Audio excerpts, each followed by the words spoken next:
Imaginez un instant, vous êtes un fermier américain dans les années 30. C'est un dimanche après-midi, le 14 avril 1935, pour être précis. Vous regardez par la fenêtre de votre ferme au Kansas, et là, vous voyez ça. Un mur noir, qui fait littéralement des kilomètres de haut, qui avance vers vous à plus de 100 km par heure. Et ce mur, c'est pas de l'eau, c'est pas des nuages, c'est de la terre. Des milliards de tonnes de terre arrachées au sol qui viennent littéralement vous ensevelir. Et le truc le plus dingue, ça a duré presque 10 ans. Aujourd'hui, on va parler du Dust Bowl, la tempête de poussière qui a noirci le ciel.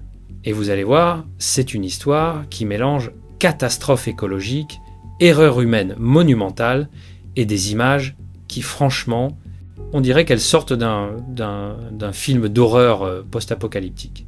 Sauf que tout ça, c'est réel, c'est arrivé, et ça a failli détruire les États-Unis. Allez, c'est parti. Alors, avant de parler de la tempête elle-même, il faut qu'on remonte un peu dans le temps pour comprendre comment on en est arrivé là. Parce que cette catastrophe, elle vient pas de nulle part. On est dans les années 1910-1920. Les États-Unis, c'est l'expansion vers l'ouest. Le gouvernement américain encourage massivement les gens à s'installer dans les Grandes Plaines. Vous savez, cette énorme zone qui traverse le centre des États-Unis, le Texas, l'Oklahoma, le Kansas, le Colorado, le Nouveau-Mexique, des terres à perte de vue. Et le pitch de vente, c'était simple. Venez cultiver, la terre est fertile, vous allez devenir riche. Le gouvernement donnait même des terres gratuitement dans le cadre du Homestead Act. Genre, installe-toi, cultive, et c'est à toi. Le problème, ces terres, elles n'étaient pas du tout adaptées à l'agriculture intensive. Pendant des millénaires, ces plaines étaient couvertes d'herbes natives, avec des racines qui s'enfonçaient à plusieurs mètres dans le sol. Ces herbes retenaient la terre, empêchaient l'érosion, maintenaient l'humidité. C'était un écosystème parfaitement équilibré. Les bisons broutaient, les herbes repoussaient, tout allait bien. Mais les fermiers qui arrivent là, qu'est-ce qu'ils font? Ils arrachent tout. Ils labourent absolument tout pour planter du blé. Parce que le blé, à l'époque, c'est l'or. La Première Guerre mondiale vient de se terminer, l'Europe a besoin de nourriture, les prix du blé explosent, tout le monde veut sa part du gâteau, et en vrai, pendant quelques années, ça marche. Les récoltes sont bonnes, les gens s'enrichissent. On appelle même cette région The Bread Basket of America, le grenier à blé de l'Amérique. Les fermiers achètent des tracteurs, agrandissent leurs terres, labourent encore plus. Sauf qu'il y a un truc qu'ils ont complètement ignoré, le climat. Cette région, c'est semi-aride. Ça veut dire qu'il pleut pas beaucoup. Il y a des cycles de sécheresse naturelle. Et enlever toute la végétation native qui retenait l'eau et la terre, c'était littéralement la pire chose à faire. Et devinez quoi? En 1930, la pluie s'arrête. La sécheresse commence. Et elle va durer presque 10 ans. Les récoltes commencent à crever. Les fermiers continuent quand même à labourer, pensant que la pluie va revenir. Mais elle ne revient pas. Le sol commence à se dessécher complètement. Et là, vous vous rappelez, il y a plus d'herbe pour retenir la terre. Le sol devient de la poussière, littéralement. Des millions d'hectares de terre réduits en poudre fine. Et en 1930. Et les premières tempêtes arrivent. Au début, c'est pas trop grave. Un peu de vent, un peu de poussière, les gens pensent que ça va passer. Mais ça empire, chaque année ça empire. 1932, 1933, les tempêtes deviennent plus fréquentes, plus violentes. Les gens commencent à appeler ça des black blizzards, des blizzards noirs. Parce que, littéralement, le ciel devient noir, en plein jour. Les témoignages de l'époque sont complètement dingues. Les gens racontent qu'ils voyaient arriver un mur de plusieurs kilomètres de haut, noir comme la nuit, qui avalait tout sur son passage. Quand ça arrivait, tu avais quelques minutes pour rentrer chez toi, fermer toutes les fenêtres, mettre des serviettes mouillées sous les portes, mais ça servait à rien. La poussière, elle s'infiltrait partout. Dans les maisons, dans les vêtements, dans la nourriture, dans les poumons. Les gens se réveillaient avec une couche de poussière sur leur lit, sur leur visage. Ils mangeaient de la poussière, ils respiraient de la poussière, ils vivaient dans la poussière. Et je vous parle pas de quelques centimètres de poussière, hein. Il y a des photos d'époque où tu vois des fermes ensevelies sous plusieurs mètres de terre, des clôtures complètement recouvertes, des voitures abandonnées à moitié enterrées. C'était l'apocalypse. Mais alors revenons à cette date dont je vous ai parlé au début. Le 14 avril 1935, le Black Sunday, le dimanche noir, cette journée-là, elle est passée à l'histoire comme la pire tempête de poussière jamais enregistrée. Ce jour-là, il fait beau. Les gens sont dehors, certains font des pique-niques, d'autres travaillent dans leurs champs, la température est douce.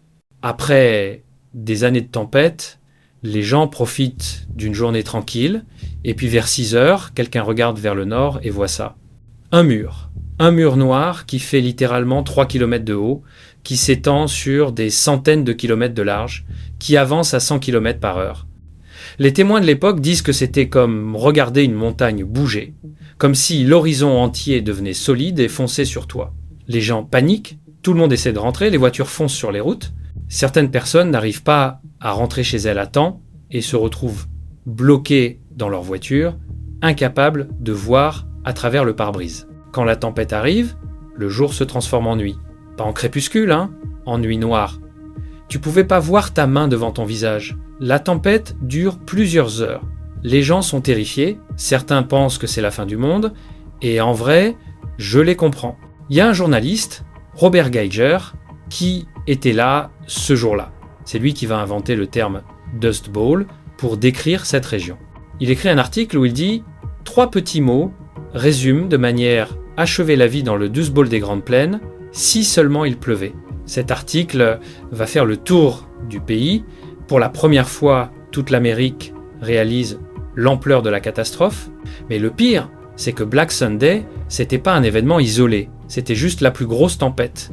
Mais il y en avait des dizaines, des centaines d'autres. En 1933, il y a eu 38 tempêtes de poussière majeures. En 1937, il y en a eu 72. Certains jours, il y avait plusieurs tempêtes qui se suivaient. Les gens vivaient dans un cauchemar permanent. Alors maintenant, parlons des conséquences. Parce que c'est là que ça devient vraiment dark. D'abord, la santé. Des milliers de personnes développent ce qu'on appelle la dust pneumonia, la pneumonie de poussière. Tes poumons se remplissent littéralement de terre. Des centaines de personnes en meurent, surtout des enfants et des personnes âgées. Il y a des témoignages de docteurs qui racontent qu'ils ouvraient les poumons de victimes et trouvaient des centaines de grammes de poussière compactée à l'intérieur. C'est terrifiant. Ensuite, l'agriculture. Elle s'effondre complètement. Les fermiers perdent tout. Leurs récoltes sont détruites, leurs animaux meurent de faim ou étouffés par la poussière, leurs terres sont devenues inutilisables, et, rappelons le contexte, on est en pleine Grande Dépression. L'économie américaine est déjà au plus bas, les gens ont déjà rien, et là, ils perdent le peu qu'il leur restait. Résultat ? L'exode. Entre 1930 et 1940, environ 5 millions de personnes quittent les Grandes Plaines. 5 millions. C'est énorme. Des familles entières entassent ce qu'elles peuvent dans des voitures et partent vers l'ouest, principalement vers la Californie, en espérant trouver du travail. On les appelle les Hokies parce que beaucoup viennent d'Oklahoma, mais en vrai ils viennent de partout. Et le terme devient rapidement péjoratif. Ces gens sont traités comme des citoyens de seconde classe, exploités, méprisés. Il y a un photographe, Dorothée Lange, qui a documenté cet exode. Ces photos sont déchirantes. Des familles entières sur le bord de la route, des enfants couverts de poussière, des regards vides. Ces images vont devenir iconiques de la Grande Dépression, et culturellement, cette période va marquer les États-Unis pour toujours. John Steinbeck écrit Les raisins de la colère en 1939, un roman qui raconte exactement cette histoire. Le livre devient un best-seller immédiat et un classique de la littérature américaine. Woody Guthrie, le chanteur folk, écrit des tonnes de chansons sur le Dust Bowl. Sa chanson Dust Bowl Refugee devient un hymne pour tous ces gens déplacés. Cette catastrophe marque toute une génération. Alors, comment ça s'est terminé ? Déjà, en 1935, le gouvernement fédéral commence enfin à réagir. Franklin Roosevelt lance plusieurs programmes dans le cadre du New Deal pour essayer de sauver ce qui peut l'être. Le Soil Conservation Service est créé, des agronomes sont envoyés sur place pour enseigner aux fermiers de nouvelles techniques, rotation des cultures, plantation d'arbres pour faire des barrières contre le vent, arrêt du labour intensif. Le gouvernement rachète aussi des millions d'hectares de terres dévastées pour les laisser se régénérer naturellement. On replante des herbes natives, on crée des programmes pour payer les fermiers à ne pas cultiver certaines terres. Mais en vrai, ce qui met vraiment fin au Dust Bowl, c'est le retour de la pluie. En 1939, il recommence enfin à pleuvoir régulièrement. La végétation revient. Les tempêtes diminuent. En 1941, avec l'entrée des États-Unis dans la Seconde Guerre mondiale, l'économie repart et la demande agricole explose à nouveau. Les Grandes Plaines se reconstruisent, mais différemment. Les fermiers ont appris, ils utilisent de meilleures techniques, l'irrigation se développe. Maintenant, les leçons de cette histoire. Le Dust Bowl, c'est avant tout une catastrophe causée par l'homme. C'est pas la sécheresse qui a créé le Dust Bowl. La sécheresse a toujours existé dans cette région. C'est le labour intensif, la destruction de l'écosystème naturel, l'arrogance humaine qui pensait pouvoir dominer la nature sans conséquence. C'est un des premiers grands exemples modernes de catastrophes écologiques causées par des pratiques agricoles non durables. Et c'est une leçon qu'on aurait dû retenir. Parce que, devinez quoi, dans les années 50, il y a eu un autre Dust Bowl, plus petit, mais réel. Et dans les années 2010 à 2020, avec les sécheresses causées par le changement climatique, certaines régions des Grandes Plaines connaissent à nouveau des tempêtes de poussière inquiétantes. L'histoire se répète, parce qu'on n'apprend pas. Le Dust Bowl des années 30, c'est un avertissement sur ce qui arrive quand on exploite la nature sans réfléchir aux conséquences. Quand on privilégie le profit à court terme au détriment de la durabilité, et franchement, quand tu regardes les photos d'époque, quand tu lis les témoignages, tu te rends compte à quel point c'était cauchemardesque. Des familles entières qui vivaient dans la poussière, qui ne voyaient plus le soleil pendant des jours, qui regardaient leurs enfants mourir de pneumonie, c'était l'enfer sur Terre. Et c'était il y a moins de 100 ans. Voilà pour cette vidéo sur le Dust Bowl, j'espère qu'elle vous aura plu, que vous aurez appris des trucs. Personnellement, quand j'ai découvert cette histoire en détail, ça m'a vraiment marqué. C'est un de ces moments historiques qui te rappellent à quel point l'humanité peut être à la fois incroyablement résiliente et incroyablement stupide. N'hésitez pas à me dire en commentaire ce que vous en avez pensé, si vous connaissiez déjà cette histoire, et surtout si ce genre de sujet plus historique vous intéresse. Moi j'ai trouvé ça fascinant à rechercher. Il y a tellement d'archives, de photos, de témoignages. C'est un pan de l'histoire américaine qui est super documenté et qui mérite vraiment qu'on n'en parle plus. Merci d'avoir regardé et à très vite pour une prochaine vidéo.